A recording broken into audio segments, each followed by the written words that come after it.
Assalamualaikum warahmatullahi wabarakatuh. Saya Nuriyatun Hadiah akan sedikit memberikan motivasi tilawatil Quran yang nanti untuk memberikan semangat kembali kepada ahlul Quran, bisa untuk dipelajari kembali, diterapkan kembali. Semoga apa yang saya sampaikan nanti bisa bermanfaat untuk kalian semua, untuk teman-teman semua. Apabila ada masukan, kritik, maupun saran, bisa komentar di bawah ini. Dan saya ucapkan terima kasih kepada teman-teman yang sudah menonton video ini. Pertama, yaitu tanafus. Tanafus itu sering terjadi di kalangan kita dalam bertilawatil Quran.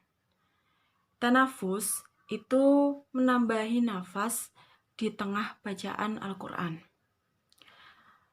Memang kita sering teledor, kita sering untuk melalaikan hal yang sedemikian ini. Tanafus, sekecil apapun itu nafas yang kita ambil di tengah bacaan sebelum akhir ayat ataupun pada tanda waqaf, itu tetap hal yang fatal dan tidak boleh dilakukan. Sebelum kita membaca Al-Quran, kita sebaiknya itu harus mengetahui kapasitas yang kita miliki. Kapasitas yang bagaimana maksud saya? Kapasitas nafas yang kita miliki. Apabila kita sudah mengetahui tupoksi nafas kita harus bisa membuat rancangan dalam membaca Al-Quran. Jika nafas kita itu pendek, kita harus bisa berhenti dalam suatu ayat. Jika memang nafas kita itu pendek, daripada kita mengambil nafas di tengah bacaan, lebih baik kita berhenti. Tetapi berhentinya kita harus diulang kembali bacaannya. Seperti itu. Jadi teman-teman, kalau kita terapkan dalam Al-Quran, tanafus itu yang bagaimana sih? Saya contohkan sedikit dalam sepenggal ayat. A'udzu billahi minasyaitonir rajim. Bismillahirrahmanirrahim. Hafidhu 'alas sholawati was sholatil wusta. Itu tidak boleh. Karena kenapa?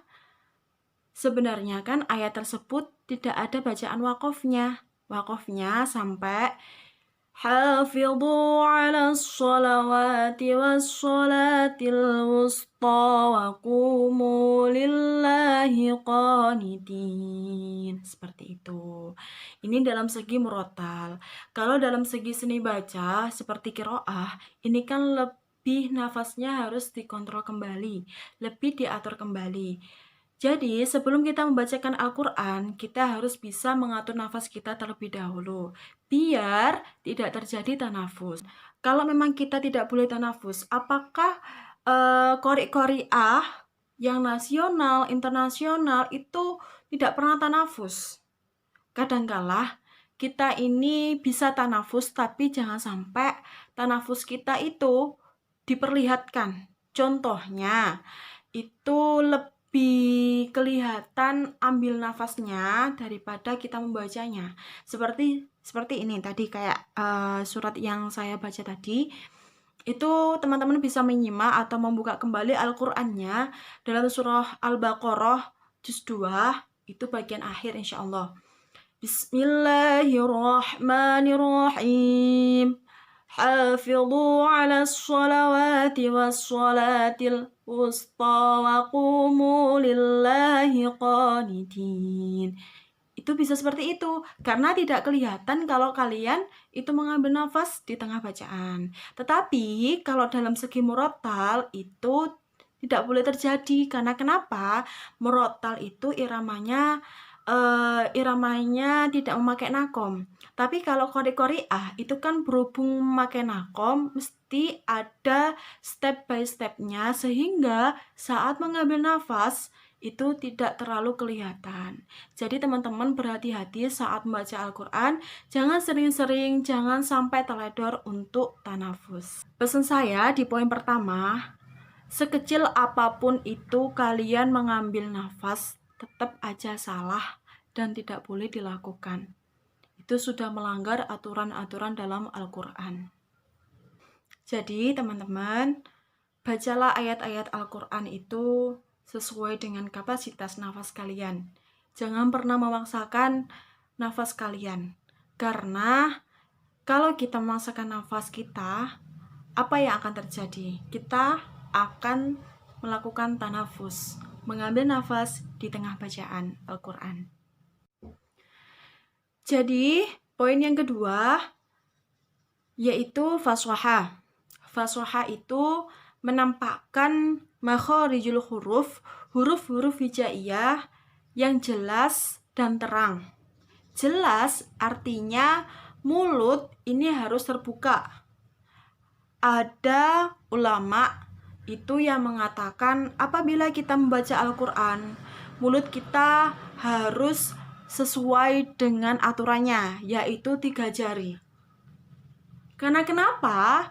Kalau kita tidak jelas dalam membaca Al-Quran, tidak sesuai dengan makharijul hurufnya, kho, tapi ditaruh di pangkal lidah, kho, seperti itu. Kan itu menyalahi dari aturannya. Itu yang akan terjadi faswahah, karena tidak menempatkan makharijul huruf sesuai dengan aturannya, tidak jelas ataupun tidak terang. Jadi, pesan saya untuk teman-teman, jangan sampai kita teledor mengenai faswahah. Karena yang saya ketahui, orang sering melakukan faswahah karena satu, menghindari kefalesan. Yang kedua, karena nyaman dengan iramanya sehingga faswahah itu tidak diperhatikan. Seperti itu. Jadi, buat pemula seperti saya juga, pemula dalam tilawatil Quran, jangan sampai kita itu teledor dengan faswahah itu. Karena sedikit bacaan makharijul hurufnya tidak sesuai, maka maknanya juga tidak akan sesuai. Sudah berbeda seperti itu. Poin yang ketiga, sekaligus yang terakhir dari memotivasi tilawatil Quran, yaitu tawalud. Tawalud di sini itu menambahkan bacaan, yaitu yang sering terjadi itu menambahkan dalam suatu bacaan. Seperti bacaan aslinya itu seperti ini. Bismillahirrahmanirrahim. Alhamdulillahi rabbil alamin. Karena tawalud seperti ini jadi contohnya. Bismillahirrahmanirrahim. Alhamdulillahi rabbil alamin. Kalau orang yang memang paham mengenai adabul tajwid, kalau orang memang paham mengenai Al-Quran, tata tertib Al-Quran, akan mengetahui dan paham betul mana peletakan di tawalud. Di sini teman-teman ada yang paham mengenai mana sih perbedaan tawalud sama membaca biasa. Kalau kita dengarkan, kalau dalam murattal ini lebih jelas kelihatan. Tetapi kalau dalam seni baca Al-Quran seperti qiraah, ini sangat tipis untuk diketahui. Kecuali orang tersebut bisa memainkan iramanya sehingga tawaludnya itu tidak kelihatan. Tetapi kalau orang memang detail dalam segi seni baca Al-Quran, itu akan mengetahuinya. Seperti itu teman-teman. Di sini sedikit saya paparkan mengenai bentuk dari tawalud sendiri. Itu ada beberapa bentuk tawalud sendiri. Yang pertama yaitu menambah qalqalah pada huruf yang bukan qalqalah. Yang kedua, menambah mat melebihi dari panjangnya. Sebenarnya panjangnya hanya 2 harokat atau 1 alif, tetapi dibaca sampai 3 alif atau 6 harokat. 3. Menambah dengung atau gunnah melebihinya. Sebenarnya kan gunnah itu tidak perlu terlalu panjang. Berhubung iramanya sangat menikmati, jadi hunanya dipanjang-panjangkan. Ini tidak boleh. Lalu yang keempat yaitu melambatkan bacaannya karena menikmati iramanya. Ini tidak boleh. Karena yang keempat ini gabungan dari melambatkan kayak memanjangkan emat tadi sama gunahnya itu. Dan yang kelima, kurang cepat untuk menangkap harokat sukun atau tasydid. Seperti yang tadi yang saya contohkan. Kayak Bismillahirrahmanirrahim. Bismillahirrahmanirrahim. Kayak Bismillahirrahmanirrahim. Nambahi huruf e-nya. Terus yang kedua ada contohnya yaitu Alhamdulillahi Rabbil Alamin. Ditawaludkan Alhamdulillahi Rabbil Alamin. Ada penambahan huruf e-nya. Itu kurang cepat kita menangkap harokat sukun atau tasydid seperti itu. Menurut Syekh Jazari, beliau mengatakan bahwasanya bertajwid dalam membaca Al-Quran itu sangat lazim atau wajib dan tidak bisa ditawar kembali. Beliau juga mengatakan apabila barang siapa yang membaca Al-Quran tidak sesuai dengan tajwid, tidak sesuai dengan adabul tajwid, maka berdosalah dia.